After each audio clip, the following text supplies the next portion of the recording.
Yang orang yang bilang, oh kita ulama, ini orang soleh, ya itu husnudzan, sangka baik mereka. Kita bukan orang soleh, kita bukan ulama. Cuma kita cinta sama orang soleh, kita cinta sama ulama.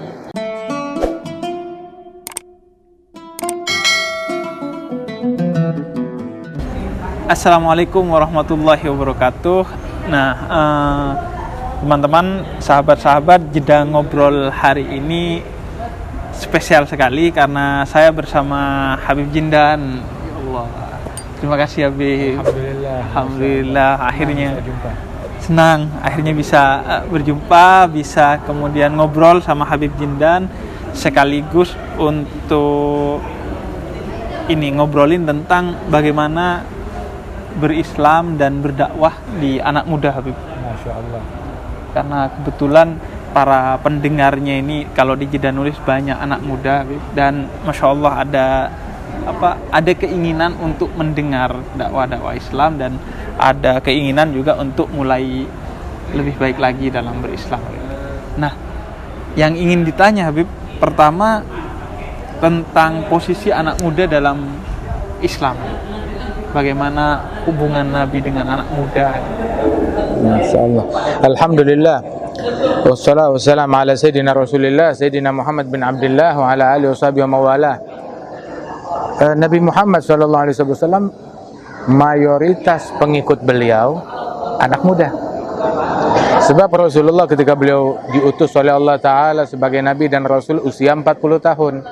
Dan semuanya rata-rata itu mayoritas usianya di bawah Rasulullah SAW, 30-an, 20-an, belasan. Sayyidina Ali bin Abi Thalib usianya berapa? Belasan tahun. Kemudian juga Sayyidina Umar bin Al-Khattab, usia beliau itu waktu Rasulullah sebagai Nabi dan Rasul, saat itu beliau usianya masih 20-an, di bawah 30 tahun. Sayyidina Abi Bakar As-Siddiq di bawah Rasulullah 3 tahun mungkin usianya beliau. Dan juga sahabat-sahabat yang lain semuanya rata-rata itu di bawah Nabi Muhammad usia mereka. Orang tua banyak ada, dan kebanyakan pengikut Nabi Muhammad anak muda semuanya. Dan kita sekarang kalau mau ngalemin anak muda, ya, mau memuji mereka, pujian apa yang lebih hebat daripada hadis qudsi yang Allah Ta'ala nyatakan, ayyuhasyab at-tarik syahwatahu min ajli anta indi kaba'dhi malaikati. Duhai pemuda yang meninggalkan nafsunya karena aku. Sebab masih muda kan dorongan nafsu itu besar, banyak kemauan, banyak ambisi. Dia tinggalkan itu semua karena Allah. Dia tinggalkan syahwatnya karena Allah. Dia tinggalkan keinginan nafsunya karena Allah. Sungguh engkau di sisiku, kata Allah, bagaikan salah satu di antara malaikat-malaikatku, kata Allah Subhanahu wa ta'ala. Walidzalik, di antara mereka kaum elit dari umatnya Rasulullah yang besok di hari kiamat berada di tempat VIP. Di tempat VIP, di hari kiamat ada tempat VIP. Ya, fi dhilli arsyih, di bawah naungan arsy-Nya Allah tidak ada tempat bernaung kecuali tempat tersebut. Tempat VIP tersebut diperuntukkan dalam riwayat untuk 7 orang. Di antaranya orang yang azan, ada orang yang hatinya selalu terkoneksi dengan masjid. Kemudian juga adalah syab nasya'a ala ta'atillah, pemuda yang tumbuh dalam ketaatan kepada Allah Subhanahu wa ta'ala. Kalau ininya, perannya dalam dakwah Rasulullah. Dalam dakwahnya Rasulullah ada sebuah kitab judulnya Ulama Uzzab, ulama-ulama yang perjaka. Sampai meninggal gak pernah kawin. Ulama jomblo. Artinya bukan karena mereka udah tua, nggak menikah sampai tua, tidak. Tetapi mereka memang sejak mudanya itu sudah menjadi ulama besar, berdakwah, dan meninggal dunia kebetulan belum menikah. Di antara mereka Imam Syafi'i, usia 7 tahun hafal Quran, usia 10 tahun hafal Muwatta'-nya Imam Malik, 15 tahun menjadi mujtahid mutlak, dapat izin, bukan dia melantik diri sendiri, tetapi dapat sertifikasi dari Imam Malik bin Anas mengangkat beliau sebagai mujtahid mutlak. usia 15 tahun. Kemudian juga banyak ulama-ulama yang muda, Al-Imam Nawawi dalam usia mudanya udah menjadi ulama besar, meninggal dalam usia 40-an, Imam Nawawi. Begitu juga Al-Imam Al-Ghazali dengan keilmuan beliau, waktu beliau meninggal dunia usianya termasuk masih muda, Al-Imam Abu Hamid Al-Ghazali. Dan juga para ulama-ulama lainnya, banyak di antara mereka dari Al-Ba'alwi Ahlul Bait ataupun dari selain mereka yang mana mereka ulama-ulama besar. Tariq bin Ziyad, panglima mujahidin, ulama besar. Beliau menjadi panglima usia belasan tahun. Ya. Salahuddin Al-Ayyubi dalam usia muda. Dan beliau ini kita kenalnya Salahuddin Al-Ayyubi adalah seorang pejuang mujahid yang membebaskan Masjidil Aqsa untuk kaum muslimin. Tapi beliau itu adalah seorang pemuda alim yang punya perhatian besar dengan kitab-kitabnya Abu Hamid Al-Ghazali. Terobsesi dengan kitab Ihya Ulumuddin, Salahuddin Al-Ayyubi. Dan beliau ini pernah satu kali di satu majelis, teman-temannya ada buat sebuah lelucon, semua tertawa, dia nggak tertawa. Kenapa nggak tertawa? Bagaimana saya bisa tertawa sedangkan Masjidil Aqsa diinjak-injak begitu dan tidak berada di tangan kita muslimin nggak bisa masuk Masjidil Aqsa. Artinya pemikiran beliau itu setiap mujahidin, pejuang yang sejati, yang sebenarnya mereka tercerahkan pemikiran mereka dengan pemikiran seperti Abu Hamid Al-Ghazali, Syekh Abdul Qadir Jailani, dan para ulama-ulama wali-wali lain radhiyallahu anhum ajma'in. Dan banyak, semuanya pemuda-pemuda itu. Artinya apa yang ditanam di waktu muda itu sebenarnya akan menentukan masa tuanya. Betul. Al-Imam Abdullah bin Hasan bin Tahir, dia bilang sejak saya berusia belasan tahun, saya nggak pernah berbuat perbuatan yang makruh ataupun niat melakukan perbuatan yang makruh, apalagi yang haram. Ma fa'altu makruh wala hamamtu bi fi'il makruh. Saya tidak berbuat yang makruh ataupun terfikir berbuat yang makruh. Beliau juga bilang hafidtu a'dha'i sab'ah ma sarastuha illa fi ta'ah. Saya jaga anggota tubuh saya yang 7 tidak saya gerakkan kecuali dalam ketaatan.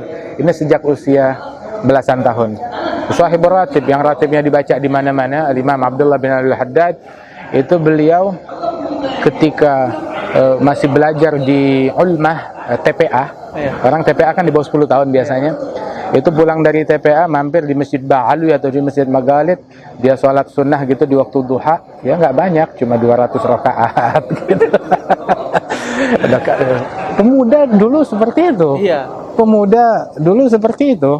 Ya. Kita bukan disuruh sholatlah 200 rakaat, enggak. Sholat duha lah 2 rakaat cukup. 2 rakaat tuh udah bagus banget. Enggak harus 200 rakaat. Iya, karena ini Habib, mungkin sebagian ada yang sudah ingin tapi mereka masih belum percaya diri. Karena merasa, kalau orang taat kepada Allah, apalagi menjadi pendakwah, itu harus sudah tua gitu, harus sudah bukan muda lagi gitu. Kan kita tahu, orang kalau nggak sukses di masa muda, terus kapan dia suksesnya? Kalau sebelum 40 tahun dia nggak jadi orang sukses, ya udah dia nggak berjodoh dengan kesuksesan. Bahasanya seperti itu. Dan ini sebenarnya bukan cuma kesuksesan duniawi, tapi yang lebih prioritas adalah kesuksesan akhirat. Kita sekarang, saya mau usia 25 tahun, saya udah menikah, 25 tahun, saya udah punya perusahaan, 25 tahun, saya udah punya mobil, udah punya rumah, udah punya pekerjaan, udah punya perusahaan besar, pegawai ratusan orang. Tapi ini sebenarnya harus diarahkan bukan cuma urusan duniawi saja, tetapi yang harus lebih kita prioritaskan adalah urusan akhirat.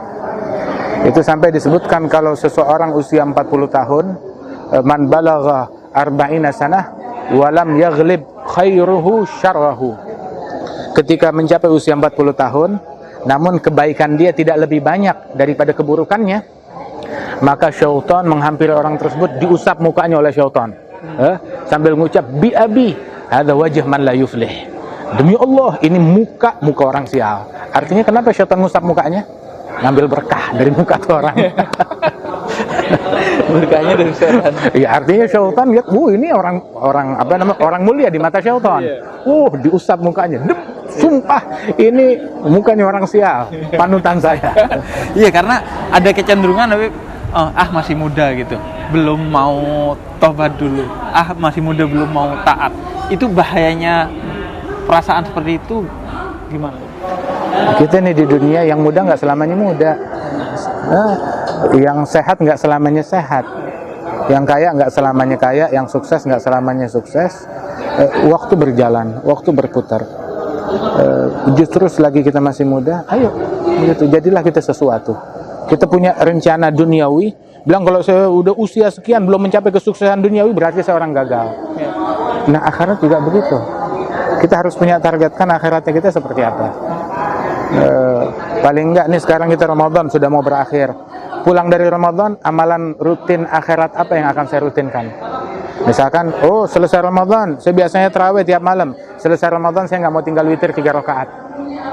Selesai Ramadan, saya komitmen bahwasanya saya membuat resolusi, saya tidak mau tinggal sholat duha 2 rakaat.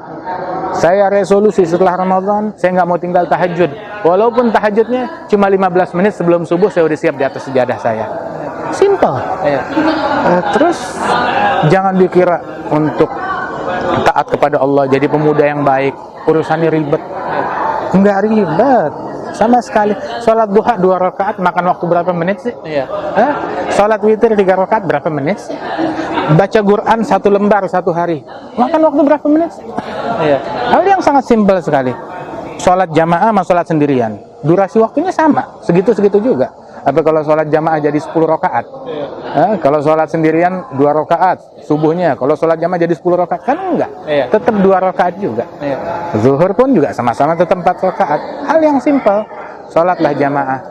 Kalau kita mau lihat kelihatannya kita mau checklist, wah ini totalnya ada amalannya itu, programnya ada 20-50 program. Orang ngelihat begini banyak gak sanggup. Pegang 1 atau 2 amalan taat. Pegang 1 atau 2 amalan taat, kita komitmen menjalankan amalan taat tersebut. Walaupun cuma 2 amalan. Misalkan, saya komitmen sholat jamaah saya nggak mau tinggal dalam kondisi apapun.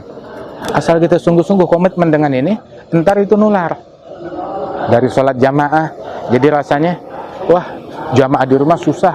Kalau di masjid anak ada teman, jadi pergi ke masjid. Udah nyampe masjid, imamnya belum datang. Orang-orang pada sholat sunnah, jadi saya pengen gobliyah juga, jadi nular pengen gobliyah, jadi nular pengen ba'diyah, jadi pengen duduk baca doa, jadi pengen hadir majelis.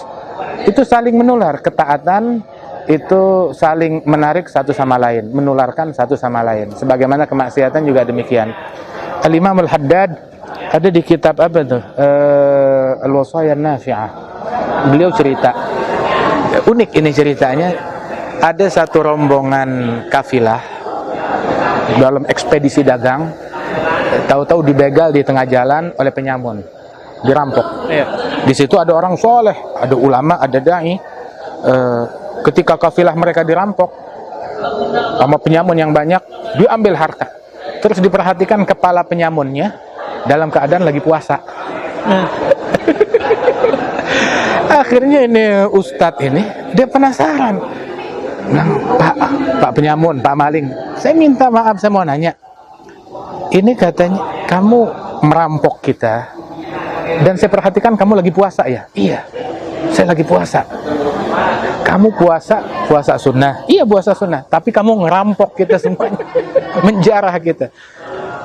Apa gunanya? Dia bilang, saya nggak mau nutup semua pintu kepada Allah. Saya siapkan satu pintu untuk saya balik kepada Allah. Jadi kapan saya mau balik, masih ada pintu buat balik melalui pintu puasa ini. Akhirnya setelah sekian tahun, ini orang, Imam Al-Haddad cerita, ini orang pergi haji, si ustadz ini. Tahu-tahu di haji dia lihat si raja maling ini, raja penyamun, lagi di multazam, lagi nangis, lagi doa. Bilang, kamu maling yang waktu itu? Bilang, oh itu masa lalu, saya udah taubat sekarang. Jadi sisakan satu pintu buat balik. Iya. Ketaatan itu nularin nanti. Maka berkumpul sama orang soleh itu penting. Kumpul sama orang soleh itu penting. Alhamdulillah, seperti channel YouTube ini. Kalau kita nunggu orang-orang, kita bukan orang soleh, maaf. Kita bukan orang soleh, kita bukan orang benar, ulama juga bukan. Ulama juga, yang orang yang bilang, oh kita ulama, ini orang soleh, ya itu husnudzan, sangka baik mereka. Kita bukan orang soleh, kita bukan ulama. Cuma kita cinta sama orang soleh, kita cinta sama ulama. Dan kita kalau mau menjangkau semua masyarakat, sulit. Ya kan, ataupun nunggu masyarakat semuanya untuk datang ke kita, sulit. Tapi dengan adanya channel ini membantu untuk kita sampai begitu ke kantung-kantung yang kita nggak bisa sampai dengan jasadnya kita. Gitu. Artinya kita sampaikan berita tentang kaum salihin, tentang ajaran mereka kepada orang-orang yang mengikuti daripada melalui media-media ini. Iya. Nah, itu Habib juga yang jadi pertanyaan banyak orang. Dia mau bikin channel YouTube misalnya, atau dia mau untuk dakwah, kemudian atau dia mau memulai untuk dakwah. Dia bilang saya masih belum pantas, saya masih muda, saya masih belum taat secara baik, belum sempurna ilmu saya. Nah, kalau Al-Fagir bilangnya bahwa kita nggak mesti jadi ulama untuk berdakwah, tapi Betul. kita menyampaikan apa yang disampaikan ulama dengan bahasa-bahasa kita, karena kalau yang bicara anak muda biasanya lebih tahu bahasanya, lebih enak ngomongnya. Nah, itu sesuatu yang dibenarkan. Allah Ta'ala berfirman, wal takum minkum ummah, hendaknya jadilah di antara kalian sekelompok umat, bukan satu individu, bukan satu orang, bukan 2 orang, bukan 10 orang, tapi umat. Artinya umat banyak, bukan 10, bukan 100, bukan 1000, jutaan. Jadilah kalian umat, mayoritas. Yad'una ilal khair, mengajak manusia kepada kebaikan. Mengajak manusia kepada kebaikan. Artinya semua manusia, yang muslim, yang non muslim, yang taat, yang maksiat. Jangan saya mau ngajak yang taat aja, yang maksiat saya nggak mau ajak mereka. Kalau seandainya kita ngajak yang taat, terus yang maksiat mau kemana? Kalau Nabi Muhammad pemikirannya seperti otak kita, nggak ada yang masuk Islam orang. Nabi, saya mau ngajak orang Islam aja. Zaman itu nggak ada orang Islam.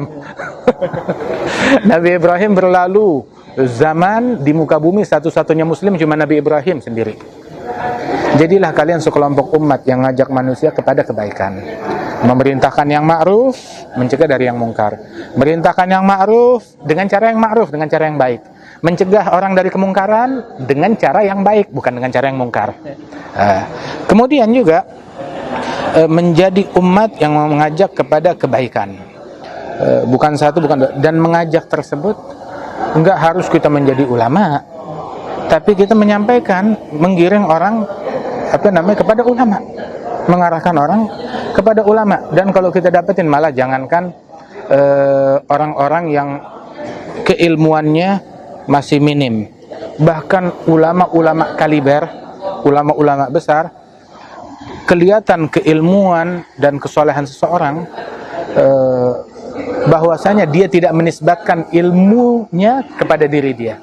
Mayoritas dari ulama tersebut bilang, oh berkata ulama fulan, dia nisbatkan ilmunya kepada ulama yang ada di atasnya, dia sanadkan kepada orang lain. Dan seperti itulah, jangan bilang saya masih muda, saya nggak patut berdakwah. Oke. Jadi kalau muda patutnya maksiat, kalau patutnya ngajak kepada keburukan, patutnya menjadi penyambung lidahnya setan kah? Ya, jadilah penyambung lidahnya Nabi Muhammad, ngajak orang kepada Nabi Muhammad.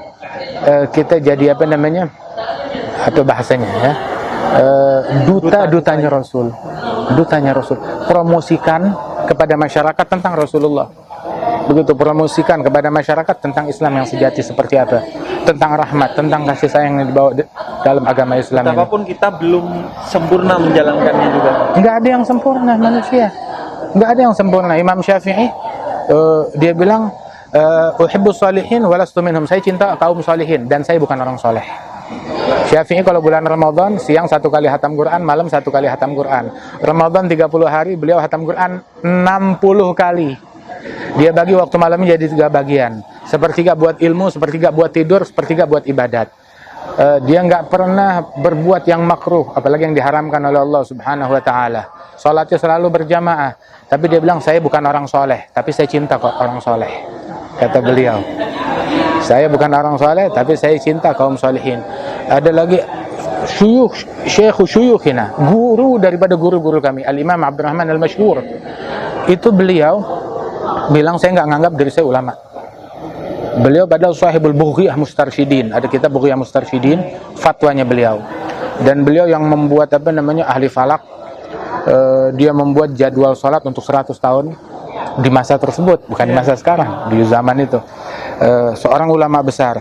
Tapi dia bilang kalau ada orang ngasih hadiah wakaf ini buat ulama atau buat santri, saya bakal merasa saya tidak berhak. Kenapa? Saya nggak berasa diri saya ulama ataupun santri. Disebut santri aja saya masih belum pantas, apalagi disebut ulama, kata beliau. Kerendahan hati beliau. Tawadhu beliau. Nggak mau dibilang ada orang bawakan hadiah. Ini hadiah buat antum, buat engkau. Dan kenapa kamu kasih saya hadiah? Bilang, apakah karena engkau adalah ulama? Bilang, saya bukan ulama, saya nggak berhak. Dibalikin lagi. Akhirnya datang lagi. Ini hadiah buat engkau. Kenapa kamu kasih hadiah? Karena kamu orang soleh. Saya bukan orang soleh, saya tidak berhak. Akhirnya bilang, karena kamu santri, penuntut ilmu. Saya bukan santri juga. Saya nggak pantas disebut santri, saya tidak berhak. Sampai akhirnya dia datang, kenapa kamu kasih hadiah saya? Ya, karena kamu keturunan Nabi, cucunya Nabi. Wah, dia nggak berani bilang enggak. Kalau dia bilang enggak, akhirnya emang udah berarti dia mengingkari nasab orang tuanya. Dia diem. Kali ini dia nggak bisa menolak. Nggak bisa. Sama ini juga Habib. Oke, dia punya kemauan gitu. Tapi ada kadang ketakutan salah. Jadi dia memang sudah berhati-hati dalam menyampaikan ilmunya. Tapi kan mungkin akan terjadi kesalahan, dan kesalahan itu yang membayangi dia untuk nggak berani karena saya takut salah. Khususnya yang anak-anak muda ini Habib.